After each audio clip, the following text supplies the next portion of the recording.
Bismillahirrahmanirrahim.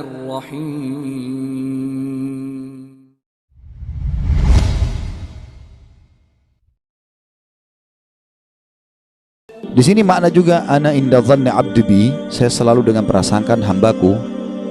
Seberat apapun teman-teman yang sedang kita alami, terimalah berita gembira selama kita beriman, kalau itu pasti kebaikan buat kita. Sampai ada sebuah hadis qudsi yang lain, ya. Kata Nabi SAW, Allah berfirman kepada para malaikat, batasilah rezekinya hambaku yang ini, karena kalau kau bukakan dia akan kufur. Dan luaskan rezekinya hambaku yang ini, karena kalau kau bukakan dia tambah bersyukur. Jawabannya sederhana. Berarti kalau kita mau teman-teman sekalian rezeki kita terbuka segala macam, royal di jalan Allah, jangan perhitungan. Allah SWT akan buka, karena Allah tahu ini orang kalau dibukain tidak masalah. Qarun kan begitu dulu. Qarun itu yang diceritakan di dalam Al-Quran tentang kaumnya Nabi Musa yang kaya raya, sampai di Indonesia pun bahasanya harta karun, ya. Itu kan namanya Qarun, ditimbun sama Allah dengan harta-hartanya, ya.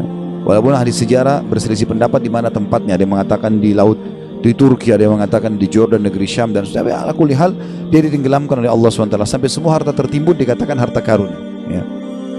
Qarun itu dulu orang soleh, luar biasa ibadahnya sama Allah, sampai terkenal di pengikut Nabi Musa yang paling alim termasuk adalah Qarun. Miskin, rumahnya susah, bajunya kotor, makan tiap hari tinggal tunggu orang kasih. Sering Nabi Musa lewat, kirim salam sama dia, tanya kabarnya, titipin makanan. Salah satu dia bilang, hai Nabi Allah, mintalah kepada Allah agar aku diberikan kekayaan, susah hidup begini. Nabi Musa AS berdoa, baiklah ya Allah, bukakanlah rezekinya Qarun. Allah terima. Qarun bertahap diajarkan oleh Allah Subhanahu Wa Taala. Tiba-tiba Nabi Musa AS berikan dia sedikit emas, ya, kemudian dia transaksikan, terus dia tertarik dengan emas itu. Dia mulai belajar bagaimana cara mengelolanya emas, sampai pelan-pelan dia punya kios kecil. Lama-lama sampai dia punya produksi emas terbesar pada saat itu. Menjadi orang kaya raya. Udah nggak sholat lagi, udah nggak zikir lagi, ya. Udah mulai sombong, jalan di pinggir jalan, sampai kereta kencananya semua pakai emas. Kemudian Nabi Musa AS utus orang-orang untuk ngumpulin zakat mal, dia nggak mau kasih. Lebih parah daripada itu, dia mengajak kaumnya dan membiayai mereka untuk memerangi Musa AS. Sampai akhirnya Musa AS berdoa agar Allah tenggelam dengan harta-hartanya semua.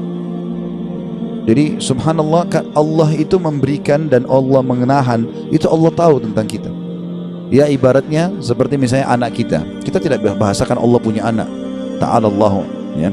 Allah maha suci dengan maha tinggi masalah itu. Tapi ini Ibnu Qayyim rahimahullah memberikan contoh perumpamaan orang yang belum dikasih oleh Tuhannya Allah. Perumpamaan seperti seorang anak yang sedang meminta izin dari orang tuanya untuk melakukan satu perbuatan atau berteman dengan seseorang. Misal bapak ibu punya anak mau berjalan sama teman-teman, kita tahu teman-teman ini narkotika, orang merusak.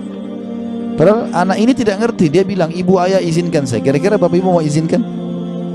Kalau kita pakai akal sehat kan nggak mungkin. Kita tahu anak ini walaupun dia mau, dia senang, dia gembira, dia akan rusak nanti. Kita nggak akan kasih, apapun resikonya.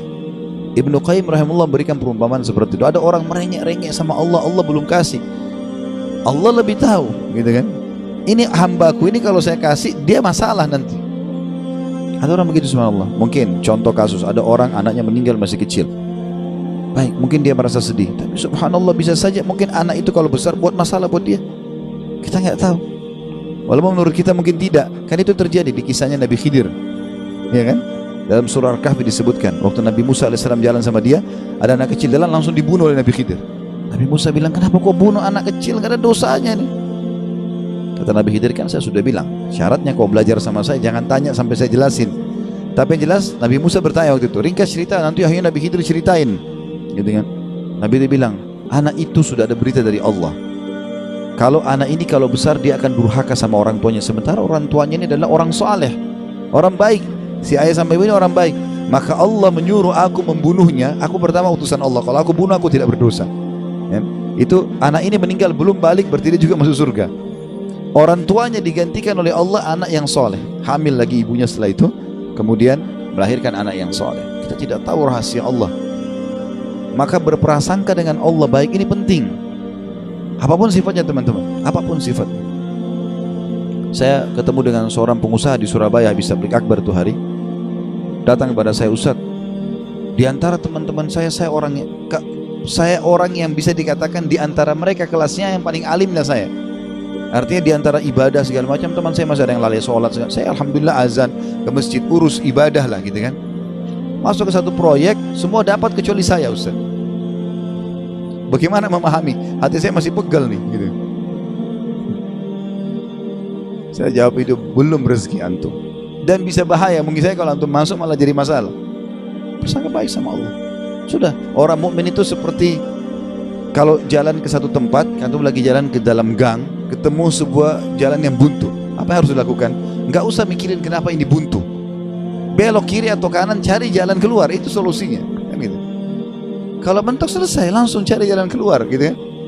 Sampai dalam masalah ibadah, kita bangun telat nih subuh, udah nggak usah pikirin kenapa saya telat dulu, wudhu dulu, sholat dulu, baru nanti hilangkan sebab-sebabnya. Besok jangan terulang gitu kan. Kalau nggak akan terbuang waktu ya. Akan hilang kesempatan-kesempatan. Dalam kaidah agama dikatakan, apa yang tidak bisa dijangkau semuanya, jangan hilang sebagiannya ya. Kalau kita nggak sempat sholat sunnahnya, minimal wajibnya jangan sampai kehilangan ya. Kita masuk ke masjid, banyak orang begitu. Kadang-kadang dia masuk masjid, sholat duhur misalnya, kayak kita sebentar mau duhur ya.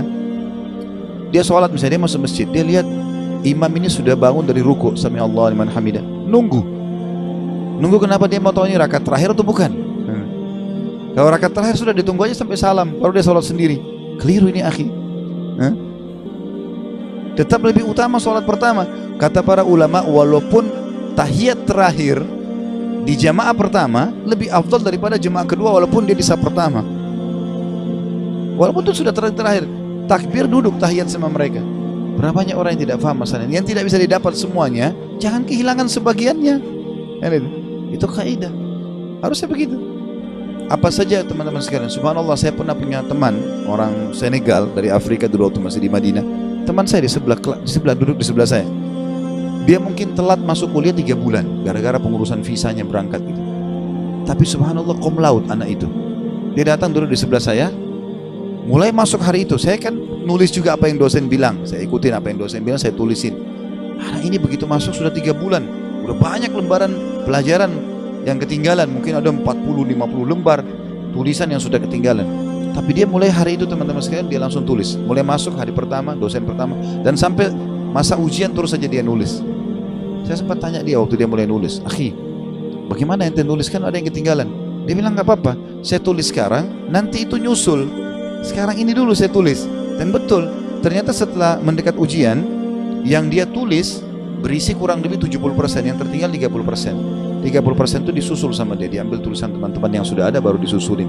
Jadi yang tidak bisa dijangkau semuanya, jangan kehilangan sebagiannya, kan gitu. Ada orang begitu subhanallah ya. Lewat waktu sholat duha sudah kepepet, sudahlah nggak apa-apa, nggak usah deh, besok aja. Jangan, sekarang, walaupun cuma 2 rakaat, nggak ada masalah. Jangan kehilangan semuanya. Maka itu kejelian dalam memahami itu teman-teman sekalian.